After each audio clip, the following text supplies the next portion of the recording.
Hey everybody, how y'all doing? This is Kenny, and it's been a while, or KVUSMC, and I just wanted to do a how-to video, and we are going to talk about meat grinding, all my meat processing. I do all my own stuff. Got lucky this year and got a deer or two, and hadn't killed one since 2008. So yeah, it was wonderful, and I'll show you the horns. But yeah, I got lucky. And anyway, I do all my own meat processing, from everything down to you name it.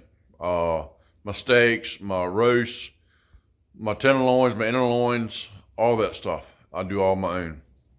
I figured if the good Lord's going to give it to me, I'm going to harvest it and not take it to a processor. Because my dad, I've been helping him since I was a kid, so I'm carrying on the tradition of packaging them and processing mode wild game. I'm gonna show you what I got. I'm gonna show you what I have and what we've been using for years. But I got something else coming up I'm gonna show you too, and later on in the next video. All right, well here we go. Right here, this is my table that we do all our meat grinding on. Well, this is we used to do it on the table next to a sink, but from now on I'm gonna do it on this table right here where I can roll it out the way when not in use. But this is my old. There's the old pans. There's my deer meat pans. Everything's stainless steel, no plastic stuff or anything like that. Commercial grade. Yeah, there we go. A little bit better. But these towels are just for covering up my equipment and stuff like that. These are 1930, 1930s Enterprise Electric. This is number 22 stroke. And that's just a beast. Look at that. You don't want anything smaller than that. If you're doing a lot of deer meat, number 22. All right. That's what I recommend, or bigger. Here's your auger right here. And that thing's been put through some deer meat over the years, y'all. My dad bought this in 1977. It was already 40 years old when he bought it. And of course, made in USA. There's a knife. Well, that's been replaced. Then we got that from Smokehouse Chef years ago. And your plunger, your plates. Look like we're missing a plate.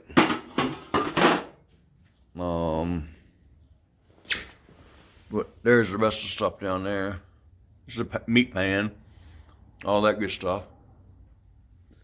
Let's see here. Yeah, it looks like we are missing a plate. But anyway, this will be one of the meat pans I'll put deer meat in. Burger. And I got a lot of tips and tricks I'm going to show you. But yeah, that's real steel there. I got bronze in the back, that bronze bushing. And it's solid, it's solid. Good alloy. But she's just getting worn over the years. She's getting worn down, and here's your plate on the end. I mean, she's old. So anyway, so it's getting old. I'll show you the actual attachment. The motor. I like to keep my videos simple, not a whole lot of music and this and that, and not unedited. I try to keep it real, y'all. Get this out the way. I got it up underneath here. And this is paper when I go to frying and deep frying. Here it is right here. It's a 1930s industrial commercial meat grinder, and it weighs about 75 pounds. I mean, it is a hoss. Let me tell you, it got good and protected underneath here. There she is right there. That thing weighs something. It's probably a horse and a half. And here's the front of it right here. Made in Philadelphia, Pennsylvania. She is a beast. And right down there is a plate that would say Enterprise on it. Originally it was that color, but we painted it 1953 Ford Jubilee red. Sorry, I might got much light out here. Let me get some more light. See if this helps. My work area. Anyway, that's a little more light on the subject, but there she is. 1930s Enterprise electric out of Philadelphia. And y'all, that is tough. And when you crank it up, there ain't nothing stopped it. All the sinew and everything in the deer meat, it's gonna go through it. That thing probably does 12, 14 pounds per minute. All right. But I just wanted to show you all that. All right, and something else, secrets about doing. Oh, y'all excuse the mess. I mean, it's a big mess in here. I'm recycling all that cardboard goes in that wood stove to keep my backsides warm, and those boxes too. Let me see here. Got a dehydrator. I got that sold. Just don't use it that much anymore. If I go back to making jerky again, then I'll just smoke it on my smoker. And you can put them in the oven with some racks. Don't have to have a dehydrator. You can use a convection oven. There's all kind of ways you can do it. But I'm gonna tell you a little things that you need to know. All right, we're just talking and going around there. And anyway, there's all my stuff right here. And my dad had a wrench in there because this is getting worn over the years, and he takes it and tightens it down with that 1/16 wrench and all that good stuff. So yeah, I mean, she's a oldie but a goodie. My God, that thing is 1930s. That thing's almost 100 years old. So, I bet 90 some years old. It's still doing good though. And these towels are just to cover everything, all my equipment up, keep it, But I'm gonna show you something. When you go to grinding deer meat, we're gonna do it out in the garage. All right. All my deer meat's froze already. Right now the temperature is right at 45 degrees in here. It's probably 40 outside. Here's another temperature. That's what temperature you want it at when you go to grind deer meat. You want below 50 degrees if you can help it. Colder the deer meat, the better. Don't do it inside, y'all. If you do have a garage, and if you can do it outside, do it outside. I mean, that's what we've always done. We've put our sweat jackets on or warm clothes and we go to grinding meat, and your fingers are freezing cold. You don't ever want to do it inside a house because it's warm, and the warmer the meat grinder, it's just not good. So, anyway, y'all. Wow, that's ugly. You see an eyeglasses off, but yeah. I just want to give you an update on how we're going to work. I'm going to process meat. I designed this building when I first got it to process meat and everything. You don't have to have anything extravagant. Meat grinder, your gambrel up there where you hang your deer. That's right there behind me. Right there. So I can, hang deer. But anyway, let me show you what's going on here. All right, get off of here. But yeah, well, she and eyeglasses back on.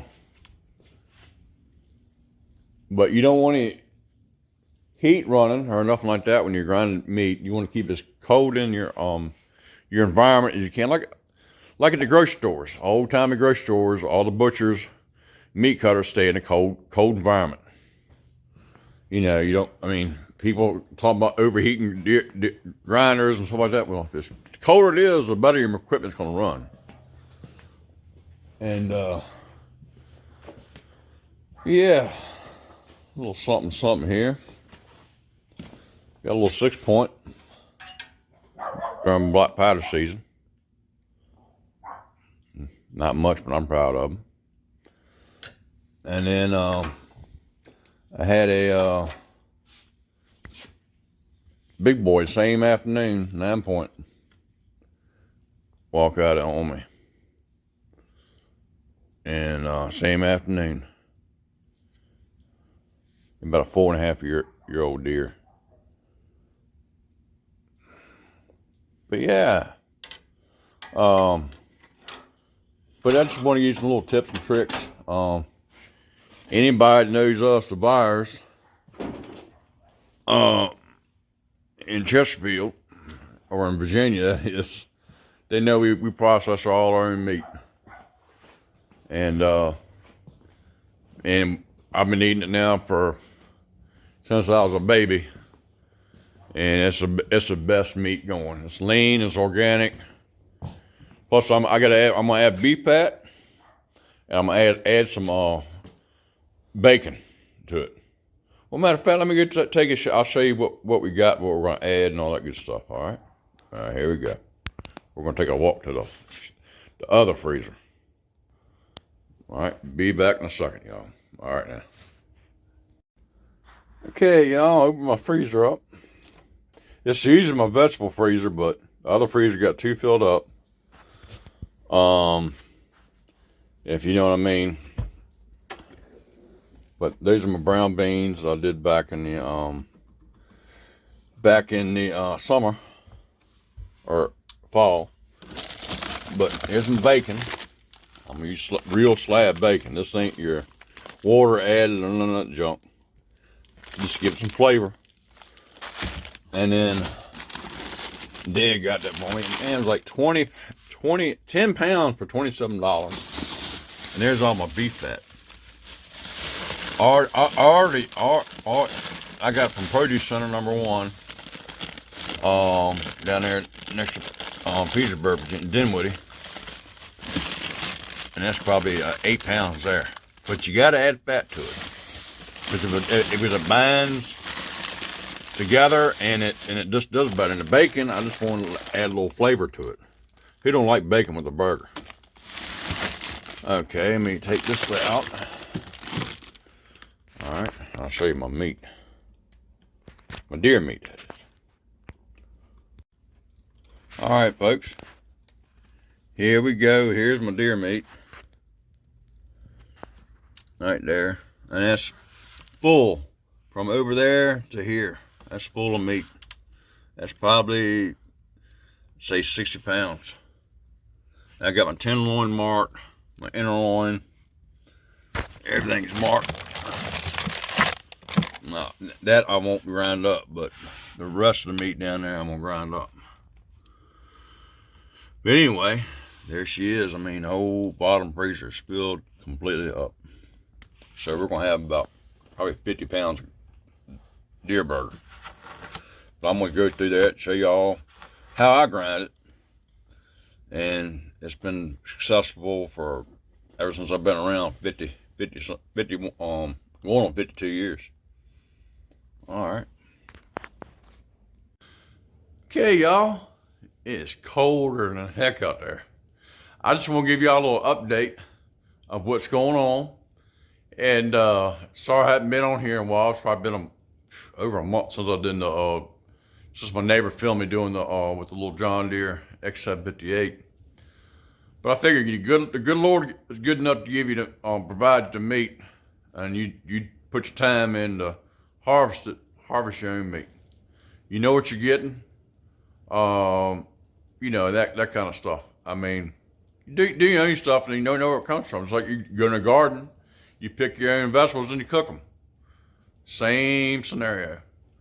Don't take your stuff to a meat processor. That's somebody's, to me, that's somebody's like disrespecting the game, the animal. And anyway, show you what we got right here. But a number 22 throat size and bigger. I mean, if you're gonna grind 2 or 3 deer a year, you're gonna need it. We tried all kinds over the years. Let me tell you, deer meat's a whole lot different than beef or pork or anything else. So anyway, I hope y'all enjoyed my video. I just want to let you know what's going on, and did a lot of research on meat grinders. Just a newer model where I can get parts for in the future, because I can't get any parts for my Enterprise Electric. Because 1930s, and parts, if I did find parts, are almost more than what we paid for the meat grinder years ago. And I think my dad, he paid $700 for that meat grinder back in the 70s. So 76 or 77 we bought it. So yeah, that's how expensive they were, and still are. But anyway, y'all, I'm carrying down the tradition. And my little girl's gonna be helping me and this and that, hopefully. But it's gonna be all good. But I like to keep everything simple in my videos, and not a whole lot of music and a lot of other junk going on. But anyway, hey, I hope y'all enjoyed my video on steps of grinding meat. Go in a shop if you have a garage, and don't turn the heat on. Keep as cold as you possibly stand it. All right, y'all take care now. God bless and Semper Fi. Y'all have a good one now, y'all. Thanks and take care. Bye-bye.